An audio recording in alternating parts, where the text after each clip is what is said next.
Hello guys, isang mapagpalang umaga na naman sa inyo and we are here right now in Ritage Inn pagkat natagpuan natin ang isang panibagong breakfast na talaga namang magugustuhan nyo. Pinoy na Pinoy, ito ang another branch ng BTM Ihaw-Ihaw. Tara, samahan nyo ako. And yes, napakadali nga puntahan ng bagong BTM Ihaw-Ihaw restaurant dito sa Ritage Inn.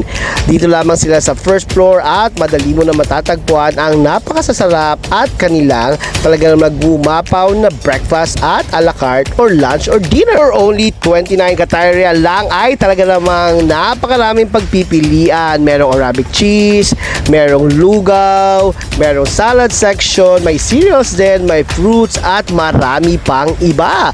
Unahin nga natin ipakita itong mga main course. Merong itlog, pritong isda, meron ding lumpia na napakasarap, grabe. At meron ding ham, tocino, hindi mawawala ang fried rice at meron din silang pasta.